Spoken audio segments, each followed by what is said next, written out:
이 시간 하나님의 말씀을 보겠습니다. 하나님의 말씀은 고린도전서 1장 18절에서 24절 말씀입니다.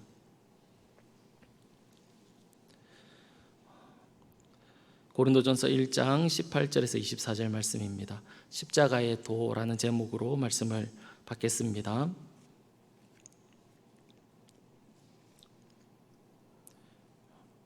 고린도전서 1장 18절에서 24절 말씀입니다. 한 절씩 교독하겠습니다. 제가 먼저 읽어드립니다. 십자가의 도가 멸망하는 자들에게는 미련한 것이요 구원을 받는 우리에게는 하나님의 능력이라. 기록된 바 내가 지혜 있는 자들의 지혜를 멸하고 총명한 자들의 총명을 폐하리라 하였으니, 지혜 있는 자가 어디 있느냐, 선비가 어디 있느냐, 이 시대의 변론가가 어디 있느냐. 하나님께서 이 세상의 지혜를 미련하게 하신 것이 아니냐. 하나님의 지혜에 있어서는 이 세상이 자기 지혜로 하나님을 알지 못하므로 하나님께서 전도에 미련한 것으로 믿는 자들을 구원하시기를 기뻐하셨도다. 유대인들은 표적을 구하고 헬라인은 지혜를 찾으나 우리는 십자가에 못 박힌 그리스도를 전하니, 유대인에게는 거리끼는 것이요 이방인에게는 미련한 것이로되. 같이 읽겠습니다. 오직 부르심을 받은 자들에게는 유대인이나 헬라인이나 그리스도는 하나님의 능력이요 하나님의 지혜니라. 아멘. 어느 날 성 프란체스코에게 한 사람이 찾아와서는 이렇게 질문을 했습니다. 선생님이야말로 하나님의 영광을 나타내시는 분입니다. 사람들이 선생님을 만나기만 하면 변하게 되는데 그 놀라운 사역의 비결이 무엇입니까? 라고 그렇게 질문을 했습니다. 그러자 프란체스코는 조용히 이렇게 대답을 했습니다. 전능하신 하나님께서 어느 날 이 지구상에 살고 있는 많은 사람들을 바라보고 계셨습니다. 그리고는 이 땅의 많은 사람들 가운데 가장 연약하고 가장 무지하고 가장 미련한 한 사람을 보기 시작했습니다. 그리고는 하나님은 그에게 이렇게 말씀하셨습니다. 저 사람이다. 저 사람을 통해서 내 강함과 지혜로움과 능력을 나타내리라. 이것이 바로 하나님께서 나를 택하신 이유입니다. 라고 그렇게 대답을 했다고 합니다. 프란체스코는 자신을 어떤 사람이라고 이야기하고 있습니까? 나는 가장 연약한 사람입니다. 나는 가장 무지한 사람입니다. 나는 가장 미련한 자입니다. 나는 그런 사람입니다. 라고 자기 자신을 표현하고 있는 것입니다. 이런 프란체스코의 말은 아무나 할 수 있는 말은 아닙니다. 나는 가장 연약한 자다. 나는 가장 무지한 자다. 나는 가장 미련한 자다. 이런 이야기는 아무나 할 수 있는 말이 아닙니다. 누가 할 수 있는 말입니까?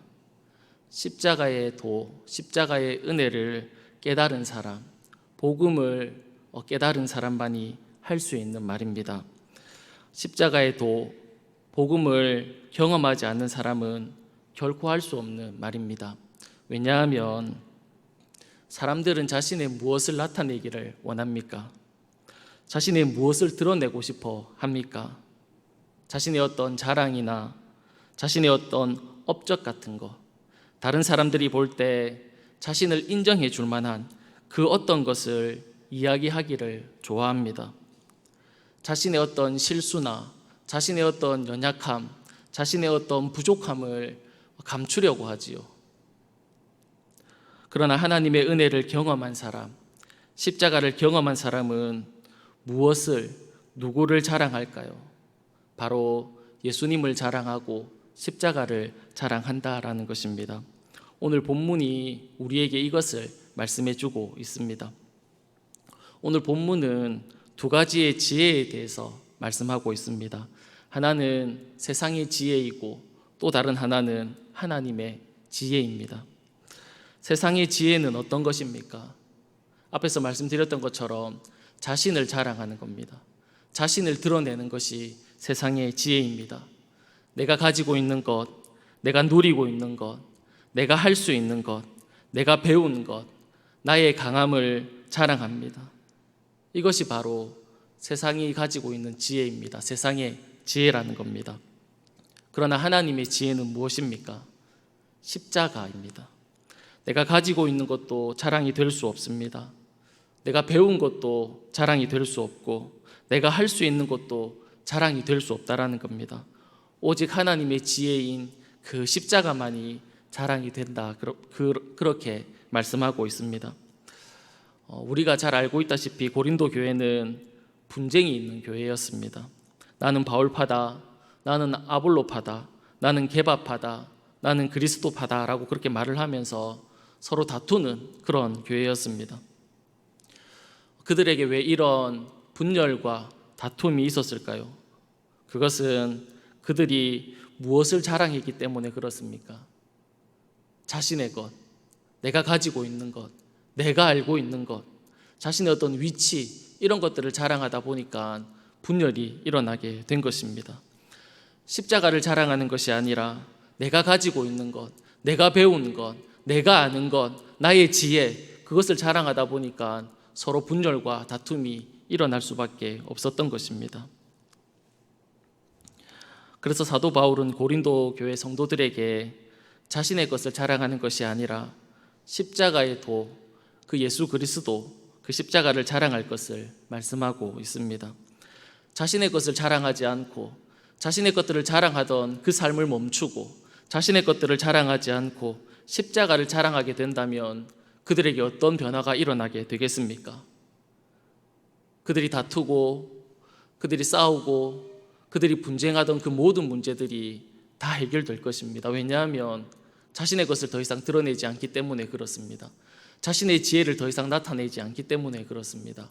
십자가의 은혜, 그 예수 그리스도를 서로 이야기하고 나누면, 자랑하게 되면 그들에게는 그들이 겪고 있는 그 문제들이 해결될 것이기 때문에 그렇습니다.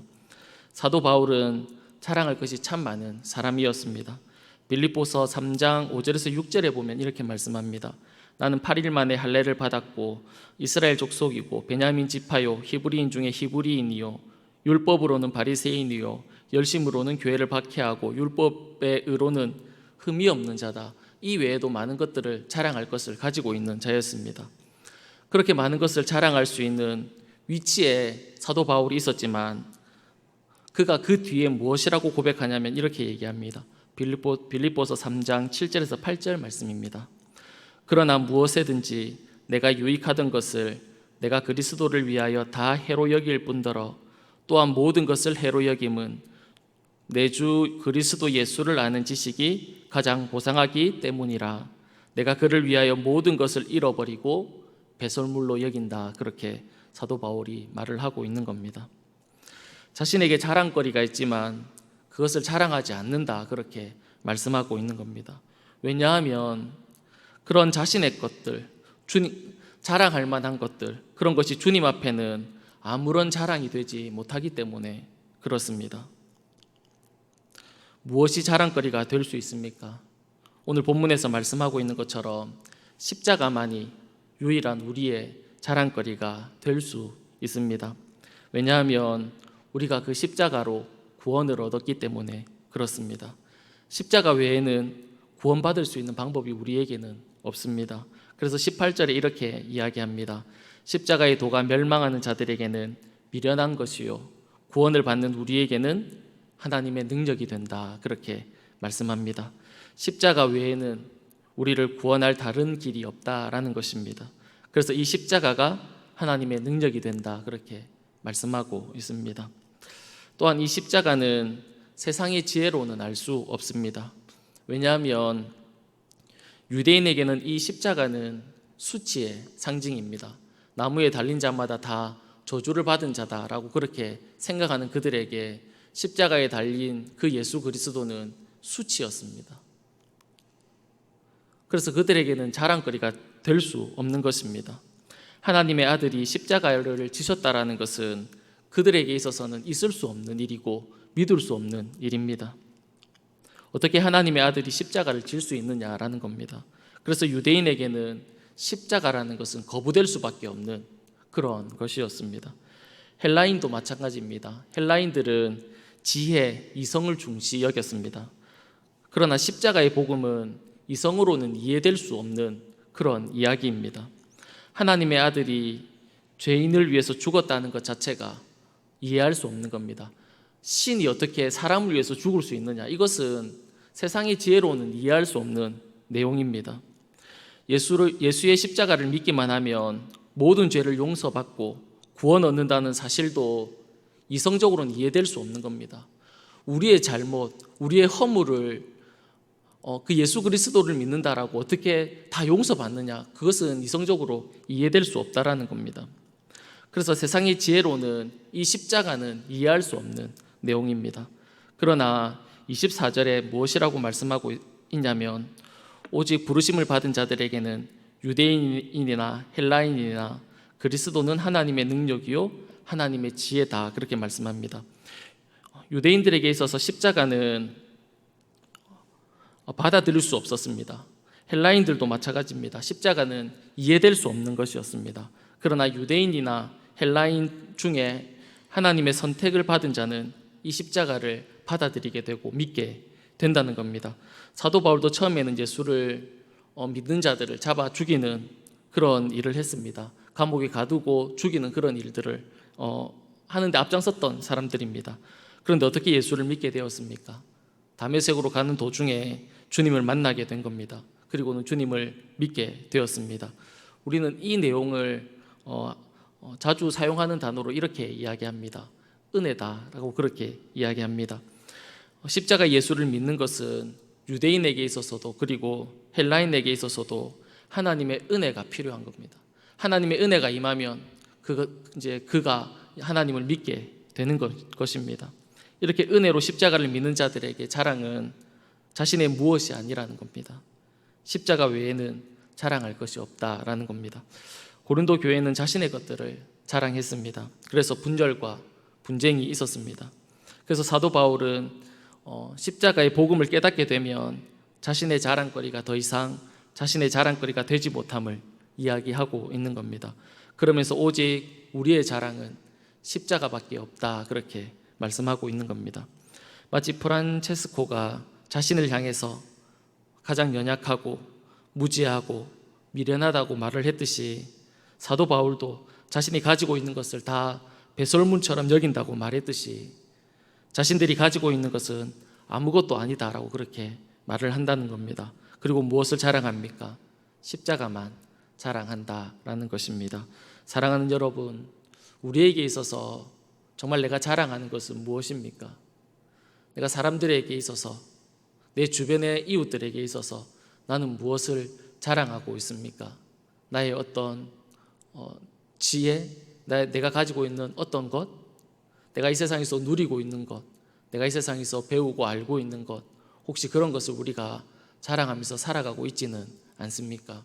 오늘 성경은 우리에게 우리가 자랑할 것을 말씀해 주고 있습니다. 그것이 바로 십자가다, 그렇게 말씀합니다. 사랑하는 여러분, 우리가 이 땅을 살아가면서 많은 사람들을 만나면서 무엇을 자랑해야 되겠습니까?